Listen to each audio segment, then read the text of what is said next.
Amahoro meza. Iki ni igisomwa ca 32 muri 39 co muri ca gitabo citwa JEWE nahisemwo gukurikira Yesu KRISTO. Muriko muratwumviriza mpemu yera abane namwe. Kimwe mu ruhara rw'ishengero rya KRISTO mu gihugu. Iyo ishengero rya KRISTO ryitahuye hama rigakora igikorwa caryo, hari ibisata bitari bike mu gihugu vyokoroherwa mu kazi kabyo ka misi yose, kuko iryo shengero rikiri hano kw'isi. Reka uyu munsi turabe uruhara ishengero rya KRISTO yogira mu gisata c'ubutungane. Nibwira ko dutahura ko ahantu hose hari abantu barenze umwe ko hakenewe ubutungane.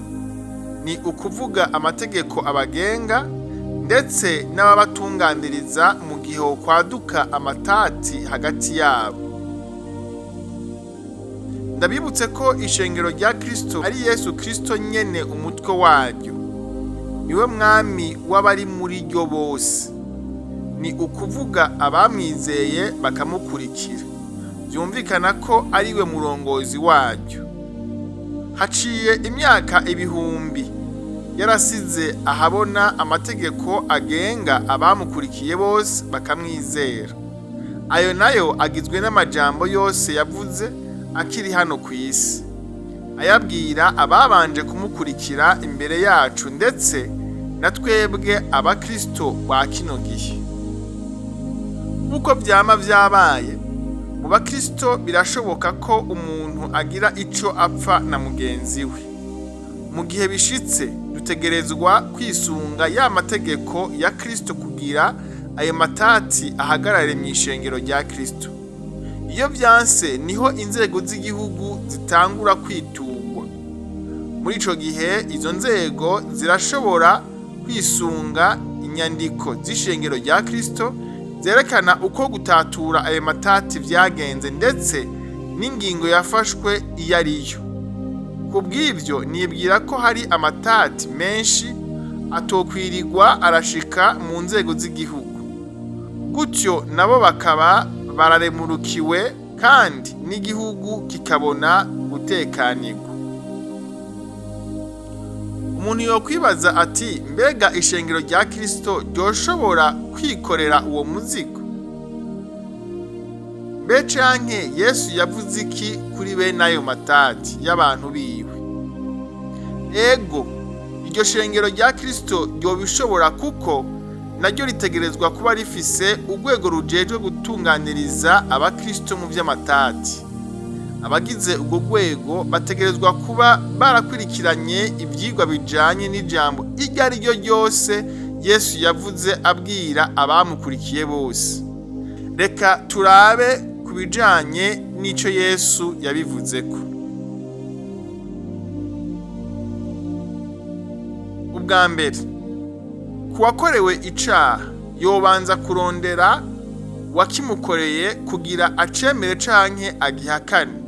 Bishoboka bace bimarira ayo matati hama basubize hamwe. Yesu ati, mugenzi wawe niyakugirira nabi, ugende umuhishuke mwiherereye. Niyakumvira, uzoba wigaruriye mugenzi wawe. Aho ni muri Matayo igice ca 18 ku murongo wa 15. Ubwa kabiri, ubwo buryo bwa mbere butamaze ayo matati, wakorewe icaha asabwa gusubira kuraba uwakimukoreye, ariko akajana n'uwundi umwe canke barenga yihitiriyemwo bo mu bakristo kugira baze bamubere amasura y'ijambo iryo ari ryo ryose ryavuzwe, hama bishoboka bamare ayo matati. Yesu ati, ariko natakumvira, ujane umwe canke babiri kugira ngo ijambo ryose rize riringanizwe bivuye mu kanwa k'ivyabuna bibiri canke bitatu. Aho ni muri Matayo igice ca 18 ku murongo wa 16. Ubwa gatatu, abo bantu watwaye nibatashobora kurangiza ayo matati, bazoguha urwandiko rusaba kumvirizwa n'urwego rw'ishengero rujejwe gutatura amatati mw'ishengero rya KRISTO. baheze bamutumeko babumvirize babone gutatura ayo matati. Bishitse bikanka ko amatati ahera, urwo rwego ruzobimenyesha abakristo bose babone gufatira ingingo uwo yagirizwa icaha. Yesu ati, natabumvira ubwire ishengero, niyanka kumvira ishengero naryo, kuri wewe uzoba nk'umunyamahanga n'umutoza kori. Aho ni muri Matayo igice ca 18 ku murongo wa 17. Mwibuke ko ishengero rya Kristo ryahawe ububasha bwo gufatira ingingo iyo ariyo yose umuntu kandi bikamubako, ariko ni mu gihe tuba twubaha iyo Mana biciye mu kumvira no gukora amajambo yose umwami Yesu yasize atubwiye. Yesu ati, ndababwire ukuri, ibyo muzohambira mw'isi byose bizoba bihambiriwe mw'ijuru, kandi ibyo muzohamburura mw'isi byose bizoba bihamburuwe mw'ijuru. Kandi ndababwira ukuri yuko babiri muri mwebwe nibahuriza inama mw'isi gusaba ikintu cyose, Data wo mw'ijuru azokibakorera. Kuko aho babiri canke batatu bazoba bakoraniye mw'izina ryanje, nanje nzoba ndi hagati muri bo. Aho ni muri Matayo igice ca 18 ku murongo wa 18 kugeza ku murongo wa 20. Fatiye kuri ivyo, ndemeza ko nka hamwe ishengero rya Kristo yokwikangura rigakora igikorwa caryo, uretse ko igihugu muri rusangi cotekanirwa, ahubwo n'abakurikira Yesu bo kwiyongera ku rugezo rutari bwabeho. Ico naco akaba ari cyo gikorwa nyamukuru twatumwe gukora mu gihe Yesu ataraza kutujana iwe mw'ijuru. Murakoze, kandi mpemu yera abigishe ibirenze ibyo nanditse.